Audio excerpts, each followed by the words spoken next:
Welcome to Nasdaq Trade Talks. I'm Jill Malandrino, Global Markets Reporter at Nasdaq. Joining us for this segment, we have Mike Brown, Chairman and CEO of Euronet, and Juan Bianchi, Executive Vice President and CEO of Euronet's Money Transfer segment.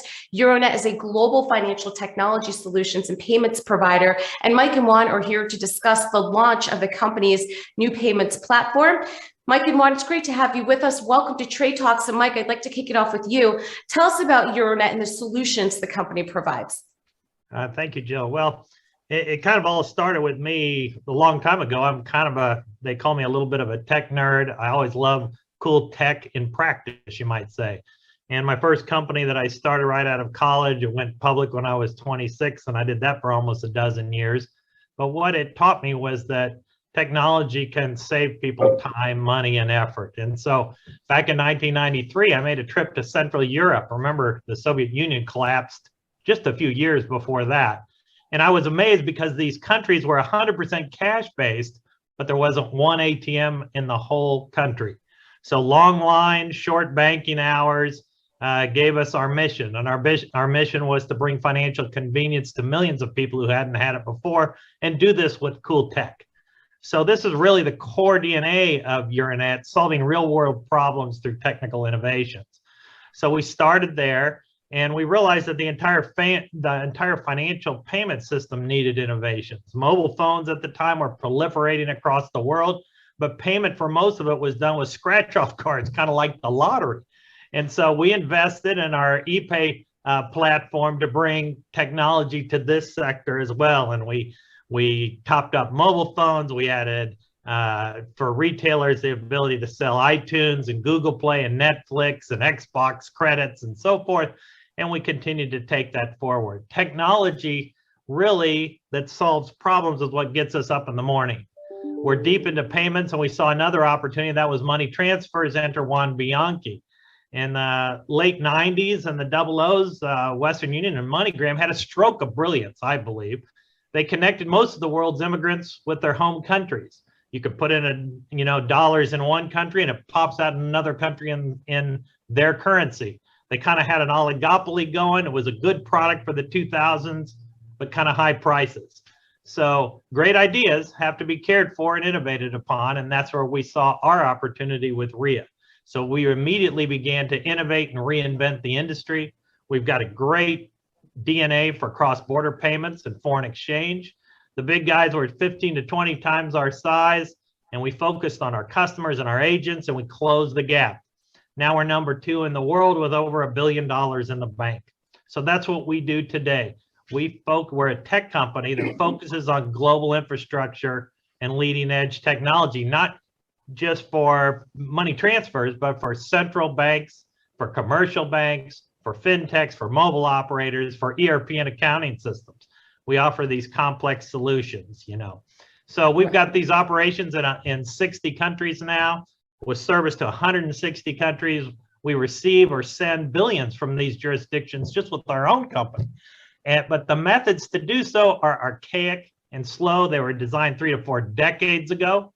So we've got a new solution here. We built it on our modern infrastructure that we have with tens of thousands of ATMs, over 500,000 cash points, million retailer connections to billions of bank accounts and wallets. So now we kind of had this, Amazon moment. Well, just like Amazon did with AWS, we're going to offer our new payments platform, Dandelion, to the rest of the world. Individual governments can't really do this across countries. There's really no natural body to tackle this cross-border challenge, but Dandelion will do so with a cross-border solution that'll be quick and easy to use.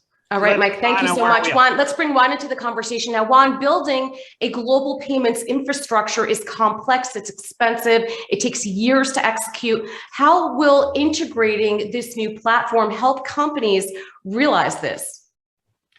Thank you. Well, as you say, Jill, it takes time, and we really did not start by building Dandelion. This is something that we built for our own consumption over the years. Just some elements that go in there, you need to have a global footprint. So you need to have global banking infrastructure. global legal entities that will carry those bank accounts. Those legal entities need to have local management. They need to have the local credential, the licenses in each of these countries for you to operate. You have dependencies with governments that will take longer to give you a license than others and things like that. So when you're building that infrastructure, this infrastructure at a global level, and then interconnecting it with a system and technology that gives you the ability to move money, screen for payments, process currency exchange, customer care, compliance monitoring, filing local requirements in each country. All of that, it's complex, takes time, and it doesn't happen overnight. So that's what we bring to our customers, to Dandelion's customers, and that is the benefit they get. So they get to access this infrastructure without having to build it themselves. It gives them immediate scale, if you will. They do not need to carry all of the cost that it takes to build this in their balance sheet. That sits with us, and they can tap into it on a transactional basis and pass the good of it and the easiness of it to their customer in the form of a UX and a UI. And Mike, what are the key benefits with Dandelion? Well, I think Juan hit most of them. It's first of all, it's our global reach and our connectivity to all these countries and locations and so forth. We've got one fast and easy integration to get into our product, to be able to utilize all those capabilities. It's a customizable API, so you can enjoy ISO 20022 compliant transactions. And we have full transparency. We're definitely cheaper on the cost basis because we're using modern technology, and it gives all of our customers the ability to kind of accelerate their time to revenue, give them immediate scale and better service to their customers. And Juan, are we in the early ages of what fintech is capable of doing? What does the future of cross-border payments look like? Well, I am not the best at predicting the future, I'll say, but as long as we can remember, there's certain things that are really important in any product. Convenience, they need to be easy to reach. They need to be fast. People love fast. They want it at a good value, and they want certainty that's going to work. And when you look at cross-border payments today, it's amazing that that doesn't exist. If you, Jill, or anybody that is listening to this wants to make a payment from the US to Romania, it's not that simple. It's not that easy. Where do you go and get it done? It's not that you go to FedEx and get it done. So where do you go? So that it's not as convenient. And then once you find somebody like a bank that can do it, even for the bank, it's not an easy service for them to sell to you. It's not as fast. It hops like 4 or 5 banks before it reaches its destination. In each of those hubs accumulates fees, lifting fees are called. So you really find out how much it costs you until it reaches its destination. And if you want to figure out what's going on with the payment along the way, they cannot provide you a status. There's no pizza tracker, if you will, that will tell you where your payment is. So it's that for us, it's kind of the most immediate and midterm opportunity with cross-border payments, solving for that at scale globally, and that's what we're doing. Others are trying to do that as well, so we're not claiming that we're alone, but certainly we find ourselves in the pole position for it. So that's going to keep us busy for the years to come. And eventually we do see that, becoming more of a commodity. I'm talking about speed and maybe, accessibility. And when that becomes more of a commodity, we think that the smarter rails will prevail. And what do we mean by that?